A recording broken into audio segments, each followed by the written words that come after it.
Siapkan hati kami, dengar kebenaran firman-Mu. Berfirmanlah kepada kami. Kami pilih bagian yang terbaik seperti Maria, duduk di kaki-Mu, mendengar sabda-Mu. Karena kami tahu kami hidup bukan saja dari roti, makanan, minuman, jasmani, tapi dari setiap kebenaran firman-Mu. Firman-Mu berkuasa, firman-Mu berdaulat, firman-Mu pedang bermata dua, sanggup membelah segala roh-roh yang lain. Kami percaya Kau ada di tengah-tengah kami siang hari ini, menjamah kami, hati kami. Biarkanlah kami mau membiarkan hati kami seperti tanah yang subur, yang mau ditaburi kebenaran firman-Mu Bapa. Terima kasih, kami tidak mau melepaskan hati kami, kami membuka lebar-lebar bagi firman-Mu. Roh Kudus bekerja lebih jauh dalam hidup kami, dalam nama Tuhan Yesus. Haleluya, amin. Ya, silakan duduk. Selin, Bambang, thank you. Iya, oke, Bapak Ibu yang saya kasihi, selamat hari kenaikan Tuhan Yesus.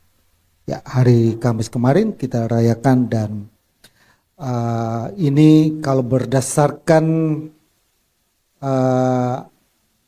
aturan pada zaman itu, maka kita masuk seperti Tuhan Yesus melarang murid-muridnya jangan tinggalkan Yerusalem, jangan tinggalkan loteng Yerusalem, nantikan kegenapan firman Tuhan. Nah, salah satu janji Tuhan, nah kita belajar di tahun 2026, kita sama-sama belajar tentang the year of semua janji Tuhan itu digenapi dalam kehidupan kita. Nah, Tuhan berjanji bahwa Dia akan mengirimkan Roh Kudus, dan 2000 tahun yang lalu itu digenapi. Boleh tampilin PPT-nya? Ada? Dapat? Adakah? Nah, ini tahun 2, saya ulangi lagi dulu tuh, karena kita udah mau masuk ke setengah semester, tapi mungkin Bapak Ibu sebagian udah lupa. Ya kan? Pada ini kan ayat hafalan kita, Yosua 21:45. Dari segala yang baik yang dijanjikan Tuhan kepada kaum Israel, tidak ada yang tidak dipenuhi. Semuanya terpenuhi. Amin. Nah, salah satu janjinya juga adalah kepada murid-murid pada zaman itu adalah, kalian gak usah, saya pergi tapi saya akan meninggalkan kalian seorang diri atau yatim piatu.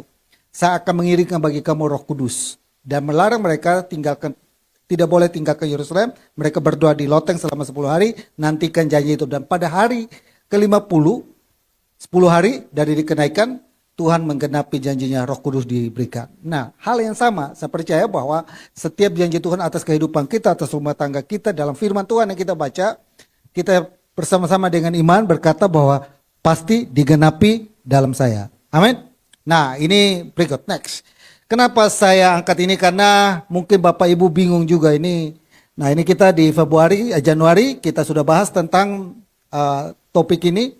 Kenapa? Karena di per 3 bulan kita fokus kepada the central word dan no more cancel promise, the covenant keeper, dan alignment for assessment.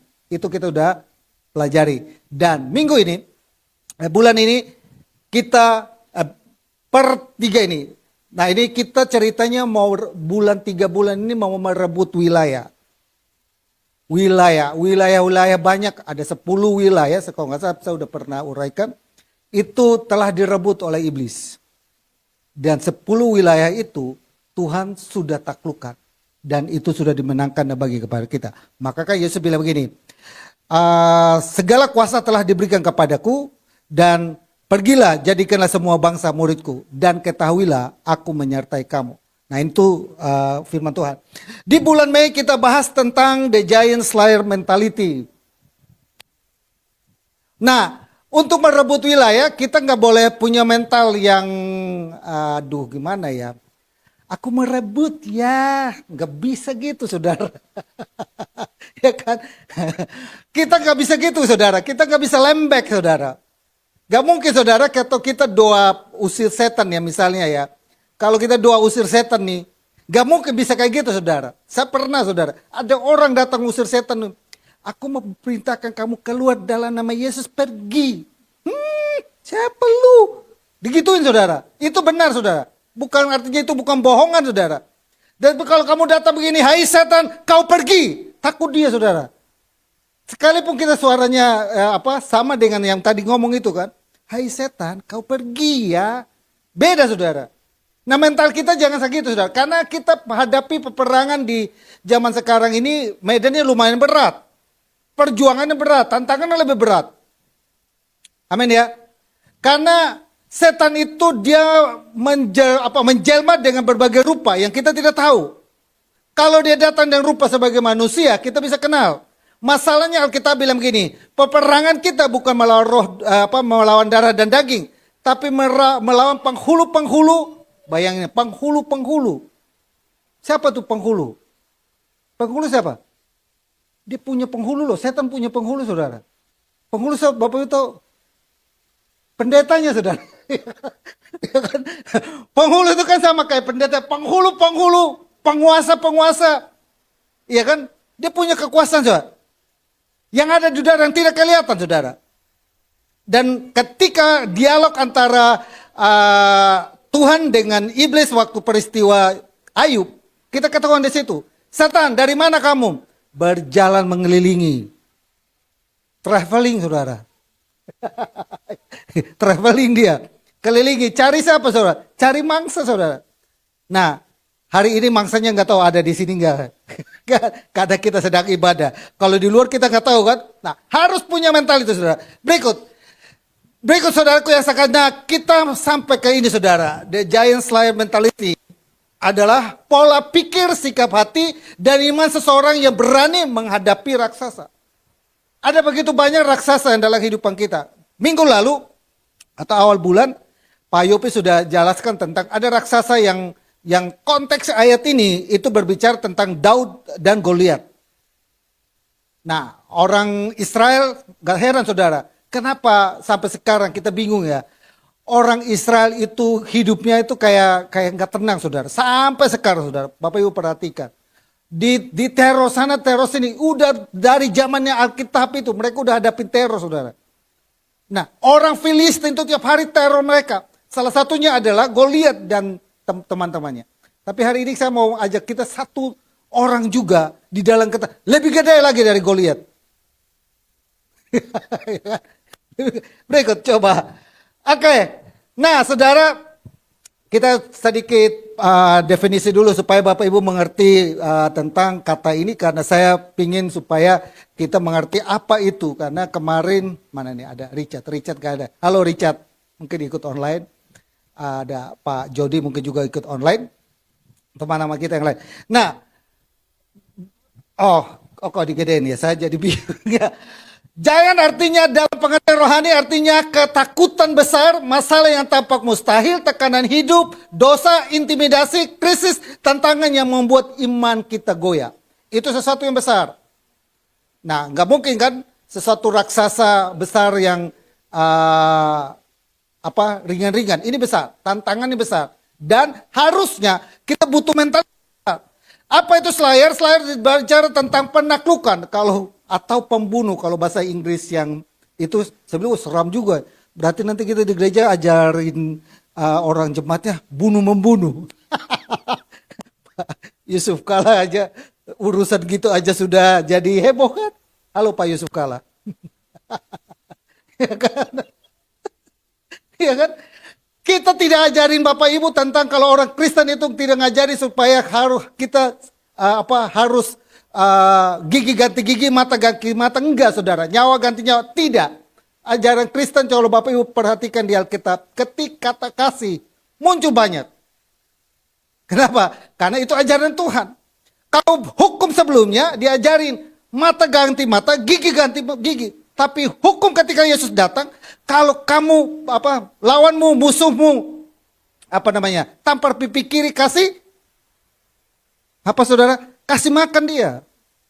Ya kan? Kasih makan yang enak. Ajarin mau makan di mana. Yang marah-marah dia, omel-omelin dia, maki-maki, ajarin dia, gak usah balas saudara. Kita makan di mana? Ya kan? Makan yang enak. Jangan lupa taburin. Jangan gitu juga saudara. Kasih pipi kanan. Nah karena itu kasih saudara. Kita tidak diajarin tentang harus balas kejahatan dengan kejahatan. Tapi balaslah kejahatan dengan kebaikan. Gampang apa susah? Susah saudara, gak gampang saudara. Orang yang melukai kamu, orang yang menyakiti kamu disuruh ampuni. Ya kan? Dan kebanyakan yang melukai kita dan yang menyakiti kita orang terdekat. Halo orang terdekat, apa kabar? Baik-baik semua kah? Oke, berikut yang mentality ya ke sebelah kiri adalah cara berpikir, pola iman, perspektif, hati dan sikap batin. Nah, mental yang dimaksudkan adalah pola pikir kita, sikap hati kita menghadapi masalah. Ya kan, kalau pola pikir kita tidak, mental pikirannya pendek, apa lu? Ya kan? Kita maki kita, apa lu? Lu nantangin gua. Lu jual, gua beli. Harga berapa? Ya kan kita jadi dagang itu kan. Lu jual gua beli, ya kita udah transaksi itu. Nah, mental pola pikirnya kita ubah. Jadi kalau ada yang marah, tenang. Anak Tuhan itu nggak boleh anak double C menunjukkan kalau dia marah, dia sedang Alkitab bilang kalau dia marah dia punya api di kepalanya itu padam. Waktu saya baca tentang sejarah itu, orang marah itu pada zaman itu api di padamnya itu kenapa?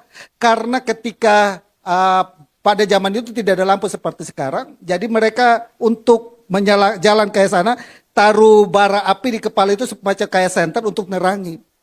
Nah, waktu dia marah, Alkitab bilang ini di sini ini padam, artinya otaknya, kepalanya nggak mudeng, nggak dengar, nggak ngerti. Nah, jemaat di GBI Double C, mental kita kayak gitu, pikirannya harus diubah. Dia marah, kita tenang. Nanti kalau udah selesai, baru kita tanya baik-baik. Tadi kenapa lu marah? Coba dia marah, kita juga ikut marah, kan nggak ketemu. Sikap hati juga penting, saudara. Ya kan, hati ini kalau nggak diberesin dengan baik, nanti outputnya juga keluar. Tadi malam saja sudah manifestasi. Oke, berikut, next. Nah, saudaraku yang saya kasih dalam Tuhan Yesus, the giant slayer mentality dalam konteks ini namanya Raja Og. Ada satu raja yang besar banget di Alkitab dicatat. Namanya Raja Og. Dia lebih gede daripada Goliat. Yang selama ini kan kalau kita tahu yang gede siapa? Goliat. Guru sekolah minggu kan jarang juga kan ngajarin. Ini coba ajarin ini barang. Kenapa? Ulangan pasal ketiga ayat 1:11. Kita baca dulu ya, kita baca. Berikut ayatnya. Ya, muncul, jangan baca ayat itu. Ayat di satu perikop itu. Satu perikop itu. Kenapa keluar lagi?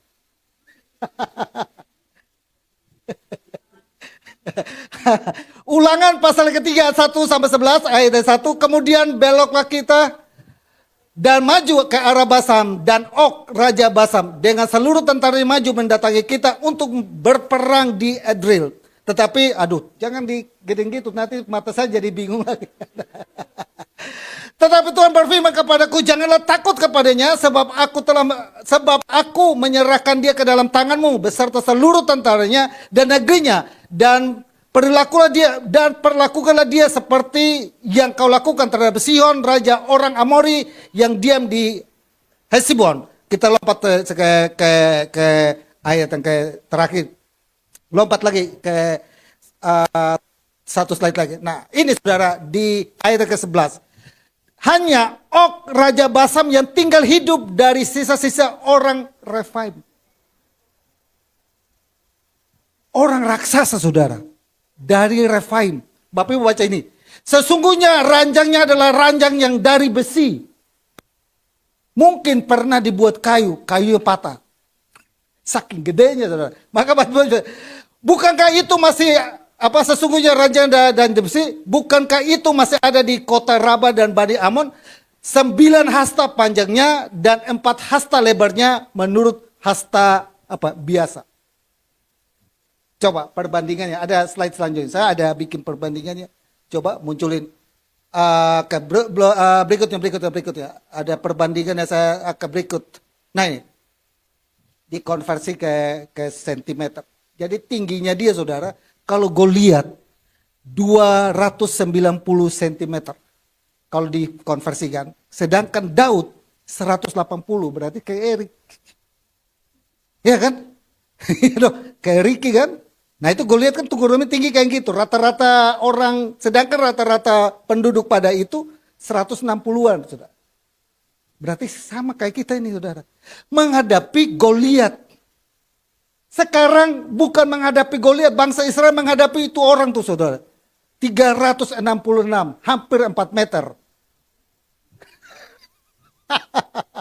Dan yang saya bingung kan lebarnya, kita ikat lebarnya itu loh saudara. Lebarnya hampir 2 meter.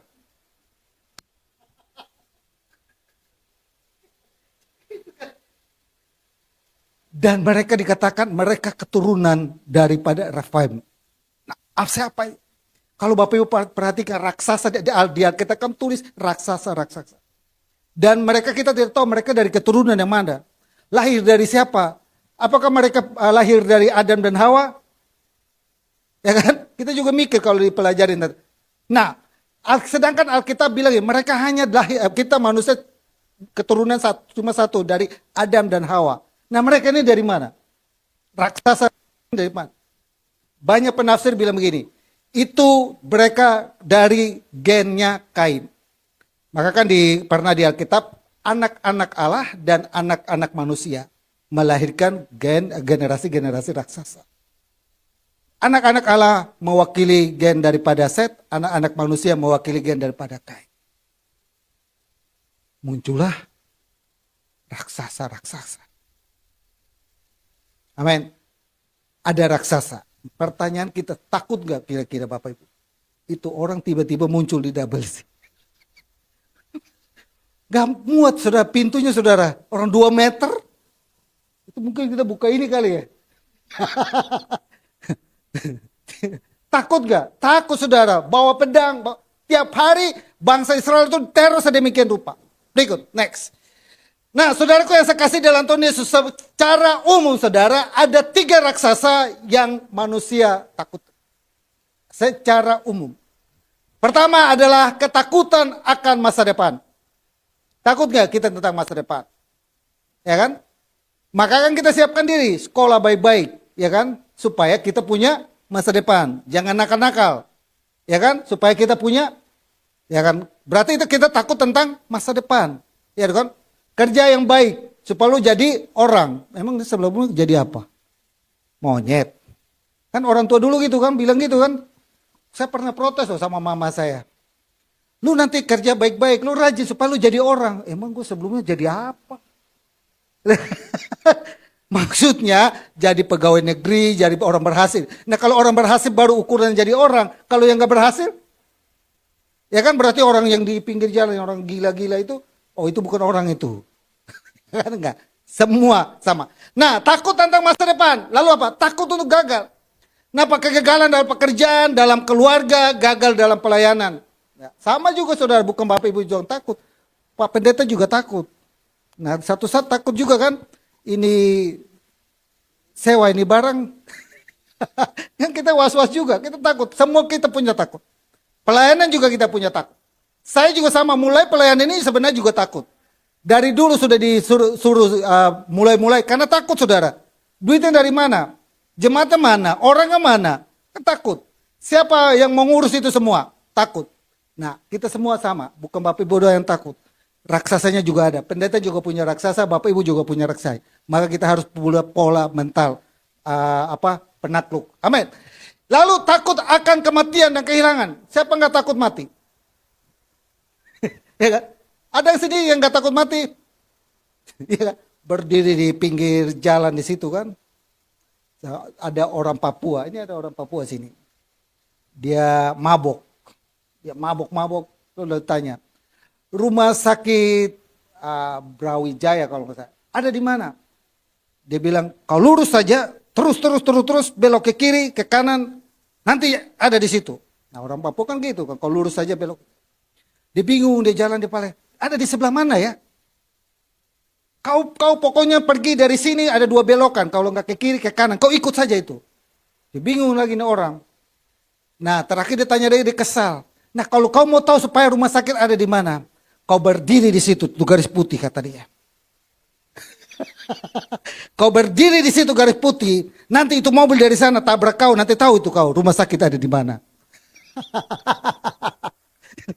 Kita di timur kan dia bilang sudah kesal dia kan, jadi dia bingung juga mau jelasin ya kan, dia mabok, orang mabok kalau ditanya-tanya kan gitu kan, sama kayak orang gila kan, saya di Kupang sana juga gitu, ada gila yang baru gila sama gila gila lama, mereka bisa ini loh, bisa ledek-ledekan.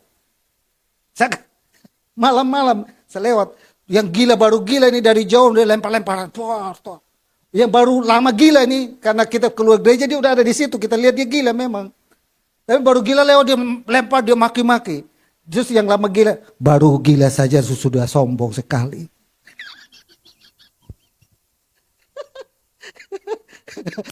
Amin. Jadi kalau orang sombong, itu menunjukkan kalau dia. Jadi mereka dua ribut, orang gila sama gila, mereka dua lempar-lemparan. Nah, saudara, oke. Lalu kalau kita tarik lagi, lebih dalam lagi, berikut, next. Ketakutan apa, raksasa apa, kalau kita tarik lagi ke zaman sekarang ini.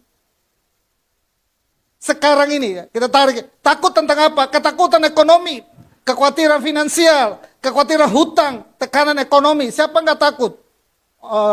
Donald Trump udah pagarin itu sebentar saja, kita sudah takut. Pertamax atau apa? Apa itu yang solar? Yang tadinya dibilang dari 6.500 apa ya? Tiba-tiba jadi 27.500. Pak Prabowo bilang begini, tenang, kalian orang desa, kalian tidak pakai dolar. pada rujakin dia, iya Pak, kita gak pakai dolar. Tapi kalau bensin naik, kami juga kenapa kan? Ya kan? Kami juga kena imbasnya. Jadi bukan karena kami tidak pakai dolar, tapi kalau bensin naiknya, takut tentang finansial juga. Tekanan ekonomi. Lalu apa? Ketakutan, penolakan, dan kesepian. Banyak orang, apalagi kita di kota Jakarta. Banyak orang takut dan banyak orang kesepian. Halo? Nggak ada di sini ya? Nggak ada yang kesepian di sini ya?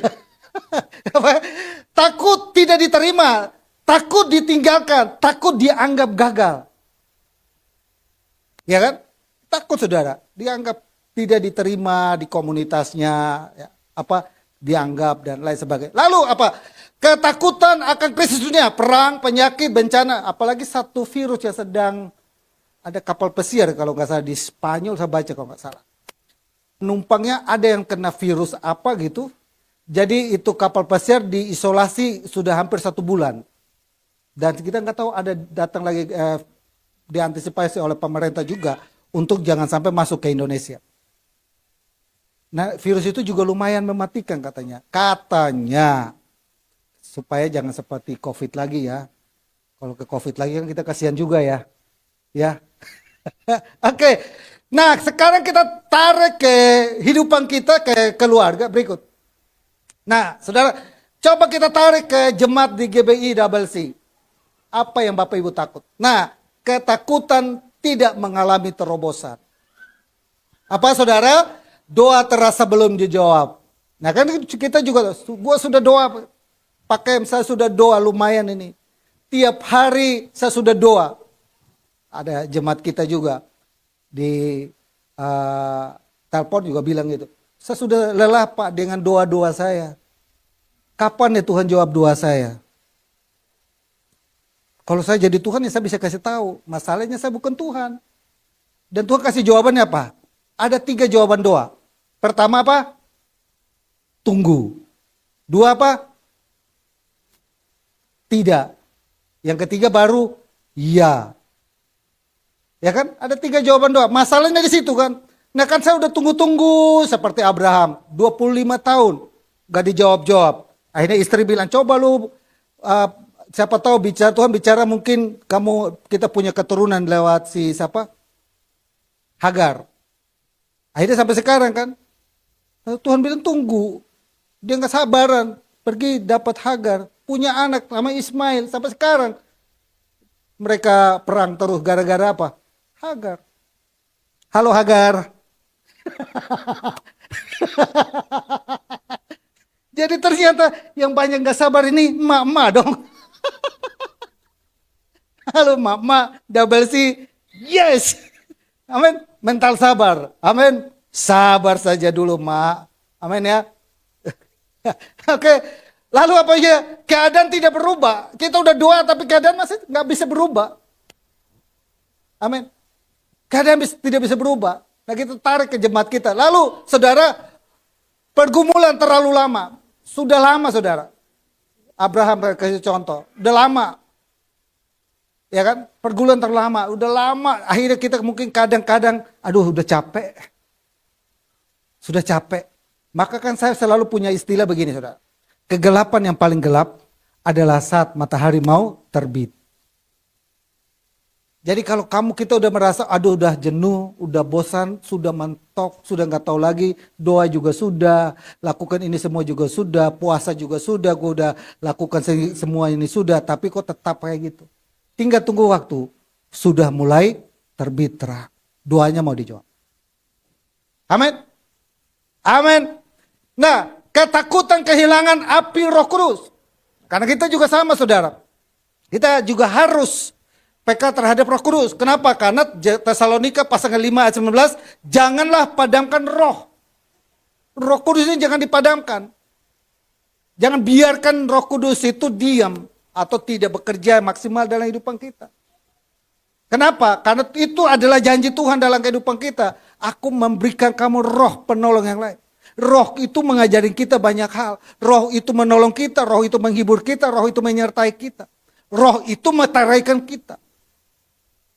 Nah, saudara, menjadi dingin rohaninya. Siapa ya? Minggu lalu ya Pak Agus. Suam-suam kuku. Jemaat yang di Efesus. Tuhan tegur mereka. Kalau kamu dingin-dingin, kalau kamu panas-panas. Kalau kamu suam-suam kuku, aku muntahkan.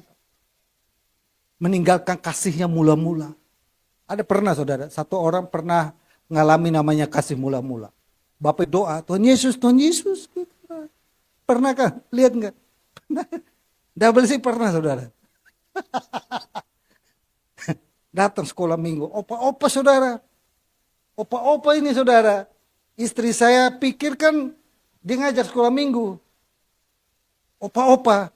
Dia nggak tahu saudara. Kalau dia ibadah sekolah minggu, dia pikir ibadah umum. Anak-anak, ayo maju ke depan kita nyanyi-nyanyi. Opa ikut nyanyi. Lalu hari kita doa, Tuhan Yesus, ya Tuhan. Pernah saudara, kaum ibu juga dihadir. Kaum bapak ikut hadir. Kaum sel ikut hadir. Pokoknya doa dari Senin sampai Minggu hadir saudara. Saya pernah layani dia, satu keluarga. Saya sebut Pak Apin tahu. hadir dapat kasih mula-mula. Nah itu saudara, kayak gitu saudara. Rohnya itu menyala terus. Rohnya ingin dekat dengan Tuhan. Rohnya ingin selalu mau memuji Tuhan. Mau dia sibuk dagang dan selain sebagainya. Tapi waktunya senggang, waktu sore dia pasti datang ke gereja. Nah jangan sampai kita padamkan roh seperti itu. Kalau roh itu ada, ya harus kita dengarkan. Datang ibadah, dorong kita untuk setia. Amin. Apa? Kehilangan gairah ibadah. Ada kalanya itu saudara. Ibadah itu kayak, gak ada gairahnya. Gak ada Ya, kenapa? Karena kita berada dalam satu tekanan takutan. Merasa bahwa, doa itu doa saya gak dikabulkan. Keadaan tidak berubah. Sakit saya masih ada dan lain sebagainya. Lalu saudara, doa menjadi kering. Ini adalah peperangan rohani yang nyata. Lalu ketakutan tidak sanggup menghadapi raksasa zaman ini seperti tekanan hidup, dosa, pencobaan, kompromi dunia. Ayat Alkitab Sakaria pasal 4 ayat 6, bukan dengan perkesan, bukan dengan kekuatan, melainkan dengan rohku. Dengan roh Tuhan kita kuat menghadapi keadaan apapun dalam kehidupan kita. Berikut, next. Nah, saya tarik lagi ke sini. Masih ada waktunya. Masuk ke raksasa dalam keluarga. Ini kan kita jemaat double C ini kan jemaat keluarga semua toh. Amin ya. Itu kan jemaat keluarga semua kita. Jadi saya harus ngomong tentang keluarga. Supaya saya mau setiap keluarga kita benar-benar keluarga yang diberkati. Kenapa saudara? Setan itu tahu persis saudara. Setan itu tahu. Kalau keluarga lu rusak, satu bangsa bisa rusak, satu generasi bisa rusak. Karena keluarga. Karena lembaga pertama yang didirikan oleh Tuhan, namanya keluarga. Tuhan mempersatukan Adam dan Hawa, Tuhan memberkati mereka. Itu. Dia tahu saudara, setan itu tahu banget tentang keluarga. Sama, saya juga sama, saya sadar tentang itu. Sehebat-hebatnya pendeta bagaimanapun, dia kalau tidak peduli dengan keluarga, tinggal tunggu waktu. Setan tahu itu saudara. Maka kalau Bapak Ibu perhatikan ya, ada begitu banyak, kenapa ada begitu banyak pendeta yang terkenal, tapi ada anaknya juga narkoba. Ada nggak? Ada saudara. Kenapa? Dia tahu tentang keluarga. Kalau keluarganya kuat, kalau keluarganya solid, raksasanya dengan mudah dipatahkan. Kalau keluarga suami istri anak bergandeng tangan doa siang dan malam terus, setan tidak akan bisa masuk. Dia tahu itu saudara. Kalau keluarga itu sepakat, maka Bapak Ibu perhatikan di Alkitab. Alkitab tulis 2-3 orang berkumpul, itu bicara tentang siapa? Keluarga. 2-3 orang suami istri dan anak. Kalau mereka berkumpul sepakat meminta sesuatu, doanya dikabulkan. Dia tahu tentang keluarga. Maka dia berusaha supaya membuat keluarga itu berantakan. Membuat suami istri ribut. Membuat apalagi anak sama orang tua berselisih. Tujuannya apa? Supaya mereka tidak sepakat. Kenapa? Ada urusannya dengan doa. Sehingga mereka buat mereka jenuh sedemikian rupa. Buat mereka stagnan sedemikian rupa. Sehingga mereka tidak punya gairah untuk beribadah. Gairah untuk doa. Tidak mau lagi dekat kepada Tuhan. Itu adalah siasat dari setan. Amin. Berikut saudara, next, tetap di situ. Nah saudara, kalau kita bicara tentang keluarga, raksasa dalam keluarga adalah ketakutan akan kehancuran keluarga. Ini, maka kan kalau di kelas pranikah, itu saya selalu tekankan, ada konflik, ada tahapan-tahapan terjadinya konflik. Kalau kita tidak selesaikan, bereskan, satu demi satu, maka kan perlunya, namanya kita hubungan suami istri, perlunya adanya mesbah keluarga. Amin. Malam kita, pagi kita mungkin sibuk pergi segala, pulang sampai malam pegang tangan doa satu dan lain. Selesaikan. Maka kalau kita bilang apa? Kesusahan sehari cukup sehari. Masalah itu kita selesaikan, serahkan kepada Tuhan, kita pikirkan besok. Jangan ditumpukin, jangan diselesaikan. Amin. Jangan dipedam amarahnya. Gue dendam sama dia. Gue dendam sama dia. Sampai 7 turunan gue tidak akan memaafkan dia. Jangan saudara, yang rugi siapa? Lu sendiri saudara. Maka kan saya punya istilah begini. Ada orang yang minum racun tapi mengharapkan orang lain yang mati. Orang yang dendam, sakit hati itu adalah sama seperti orang yang minum racun tapi mau supaya orang lain yang mati. Amin. Amin. Hidup. Oke, lalu raksasa ketakutan maka masalah ekonomi. Nah ini saudara, masalah ekonomi ini lumayan juga dalam rumah tangga itu jadi sumber konflik juga. Kalau kita tidak perhatikan dengan baik-baik juga itu dalam hubungan kita sebagai suami istri, dalam masa-masa kita pacaran juga itu masalah juga cukup serius. Kenapa? Karena tidak cukup kebutuhan, kehilangan pekerjaan, hutang dan masa depan anak-anak. Maka kalau kita baca itu, takut itu, kita dengar firman Tuhan. Tuhan adalah gembalaku, takkan kekurangan aku. Kalau baca firman Tuhan, ketika takut tentang itu, pakai firman Tuhan untuk melawan ketakutan itu. Takut tentang apa nih, kehancuran keluarga, pakai firman Tuhan. Kalau bukan Tuhan yang membangun rumah, seselah usaha orang membangunnya. Andalkan Tuhan dalam rumah tanggamu. Lalu takut tentang apa? Ketakutan masa depan anak-anak. Maka firman Tuhan di Amsal pasal 22 ayat 6, didiklah orang muda menurut jalan yang patut baginya. Anak-anak sejak kecil, bawa dia ke gereja, bawa dia untuk didoakan. Amin. Ikutin dia sekolah minggu, nggak masalah saudara. Tapi itu membentuk dia tumbuh menjadi anak yang taat sama Tuhan, anak yang dengan negara, anak yang mudah untuk kita didik. Saya ngalami, karena apa? Karena kakak saya juga pernah mengalami. Bagaimana susahnya dia mendidik anak. Nah, bagaimana susahnya kita kalau kasih tahu anak apa lo? Ya kan? Kenapa lu? Lawat, itu sakit. Seperti teman kita saya pernah selalu pakai. Dia kuliahin anaknya, selesai sekolah kuliah, kuliahin, anak ambil jurusan hukum. Selesai hukum, dia tahu tentang hukum. Suatu saat papanya berbuat salah, dia laporin papanya loh saudara. Papanya masuk penjara loh saudara. Sakit gak saudara? Sakit saudara. Itu buat kita orang tua ya. Itu sedih banget saudara.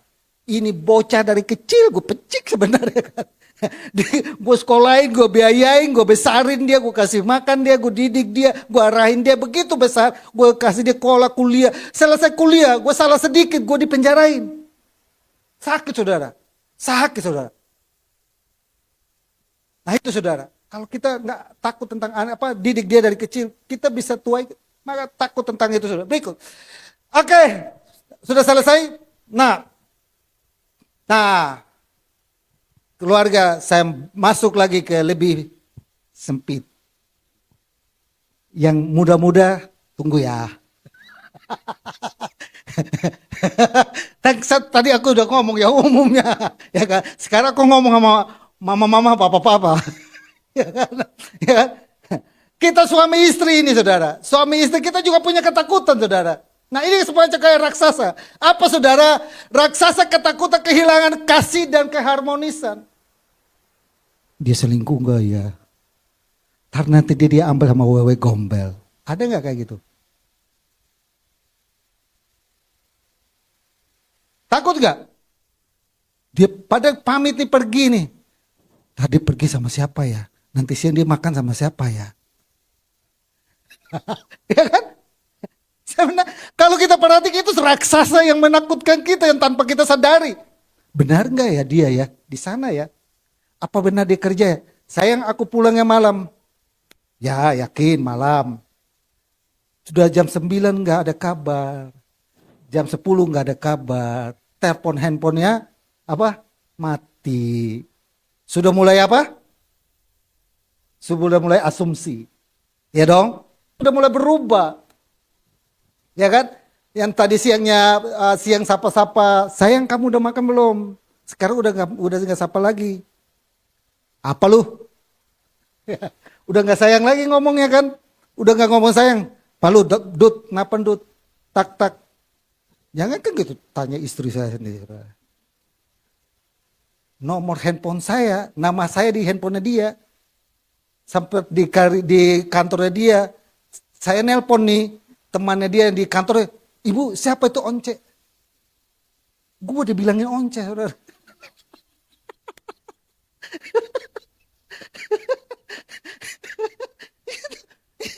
Kalau saya punya mental yang ini gue udah maki-maki dia tuh. Ya kan kalau punya mental ya misalnya saya punya mental yang nggak hati saya nggak di, gue habis dia tuh. Ngapain lu? Malu-maluin gue. Ya kan teman-teman lu jadi tahu gue nama gue siapa? Nah kan kalau gue ke kantor kan, bukan ngomongnya suaminya Bu Ria lagi, Once lewat. Nah kan gitu kan.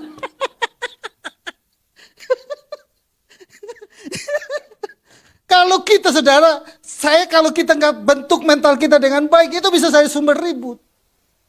Amin ibu-ibu. Amin bapak-bapak. Ganti nama istri. Nama suaminya ganti. Saya kata coba, cek aja handphone bapak ibu yang lain. Kalau handphone saya tulis nama dia ini karena saya dulu itu handphone saya pakai database kan. Jadi nama dia itu muncul Rianita Purwasendika. Nah itu sinkron dengan emailnya anak saya, emailnya anak saya yang cewek sama itu sinkron kan. Jadi kadang keluar Rianita Purwasendika, kadang keluar Mama, kadang keluar Ria. Jadi saya kadang bingung, mana sih banyak yang mau saya simpan yang mana? Saya udah simpan sayangku, haniku nggak mungkin kan?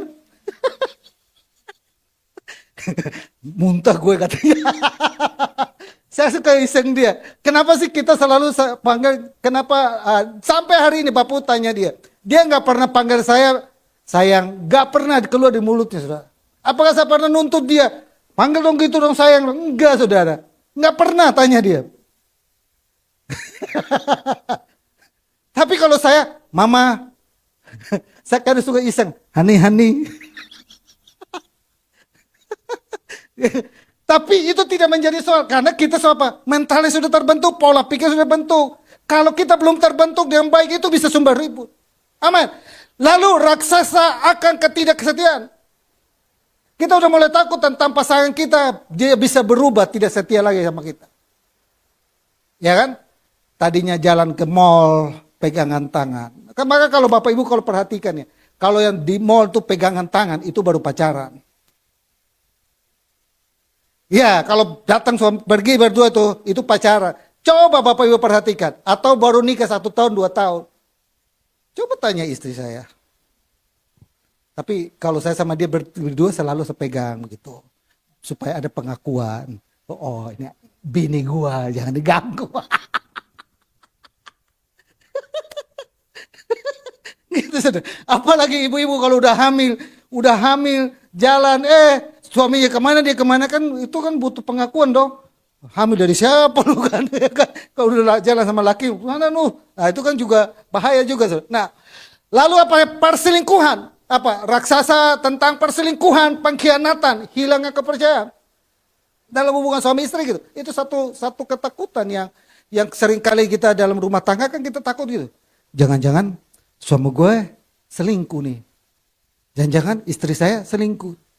Kemarin saya dapat ngobrol dengan satu jemaat kita sini juga. Pak, yang selingkuh sekarang di zaman sekarang itu bukan bapak-bapak lagi. Saya banyak tangani Pak, ibu-ibu Pak. Kalau bapak-bapak kadang ya itu udah laki-laki. Sekarang ibu-ibu Pak banyak yang selingkuh. Waduh, gue mikir-mikir bini gue selingkuh Pak.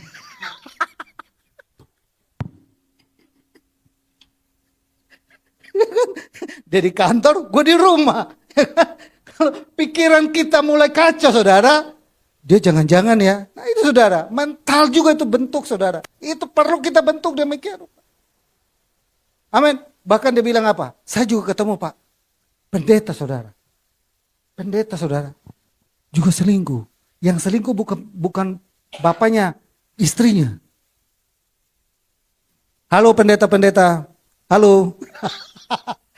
Nah saudara, rumah tangga.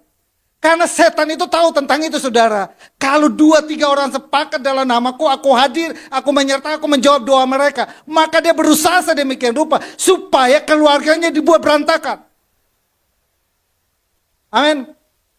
GBWC, Bapak Ibu saya mau supaya kita jaga hubungan suami istri kita dengan baik. Amin.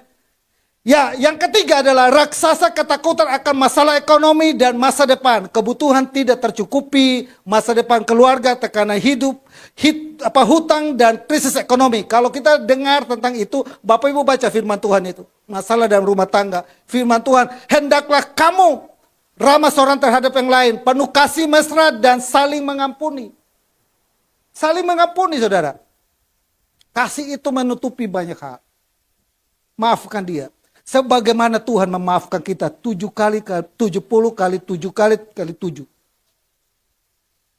Lah, maafinlah. Amin. Amin ya. Ada satu pasangan suami istri. Bapak Ibu mungkin pernah lihat di Solusi. Anaknya, keluarganya sempat berantakan. Suaminya sebelum kaya, dia setia sama istrinya. Tapi begitu dia sukses dan kaya, dia punya wewe gombel. Dan mah bicara nih saudara. Wewe gombelnya dibawa ke rumah. Bukan sedikit. Banyak dibawa ke rumah. Dan mah bicara. 17 tahun kata tolong tutup kupingnya. Urusan dia hubungan suami istri pun lakukan depan istri. Sakit gak saudara? Jadi istrinya sakit. Tapi istrinya memilih. Bukan untuk sakit. Sakit saya rasa sakit. Gak mungkin gak sakit. Gak mungkin itu bohong. Ya kan? Gak mungkin. Sakit. Tapi dia memilih. Dia berdoakan suaminya. 15 tahun. Kesaksiannya. Mungkin kesaksian Bapak Ibu mungkin tahu. Pak Roni Sujat. Pak Roni udah meninggal. 15 tahun. Mendoakan suaminya. Satu kali kelak. Tuhan melawat suaminya. Suaminya bertobat jadi pendeta. Amin. Gak gampang memang. Tapi itu pilihan dia. Kembali kepada kita. Mau kita doakan ini bareng atau mau kita omelin? Omelin sudah, gak berubah, ya doain. Ya kan? Jangan kita bilang begini, kita tuntutin dia terus. Tidak, sudah kita omelin sudah habis-habisan. Berantem udah habisan. Sudah pernah lakukan satu langkah yang lebih bagus lagi enggak? Puasa buat dia, doa buat dia. Sudah lakukan belum? Coba lakukan. Satu kali kelak, saya percaya dia bisa berubah. Amin.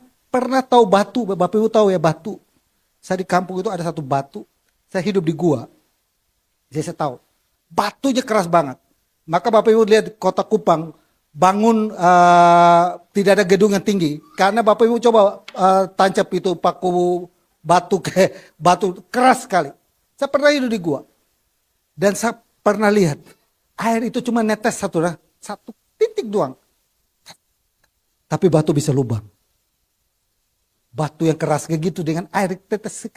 Doakan dia satu kali, 2 kali, 3 kali. Keras kepalanya dia bagaimana kamu doakan dia 1 kali. 15 tahun saya percaya pasti Tuhan jamah dia. Amin. Amin. Amin gitu dong. Jadi kita selesai sudah. Firman Tuhan, serahkanlah segala kewajiban kepadanya sebab ia yang memelihara kamu. Khawatir, takut dan lain sebagainya serahkan sama Tuhan. Datang kepada Tuhan, serahkan, percaya kepada Tuhan. Biar Tuhan, kau jaga kau punya hati suami. Tuh saudara, dia bisa depan Bapak Ibu hari ini dia bisa kamuflase. Baik banget. Ya kan? Tapi coba kamu jaga dengan di hadirat Tuhan. Biar Tuhan yang jaga dia. Amin. Tuhan yang pegang dia punya hati. Kau macam-macam nih ya. Aku sudah bilang sama Tuhan, kalau kau macam-macam, Tuhan hajar kau. Kira-kira itu dua baik ya? Jangan kayak gitu. Tuhan tetap sayang. Amin. Oke, kiranya renungan hari ini menguatkan kita. Supaya kita menjadi pasangan suami istri, menjadi gereja jemaat Tuhan, menjadi orang-orang yang memang kita sama-sama punya raksasa, yang menakutkan dan lain sebagainya.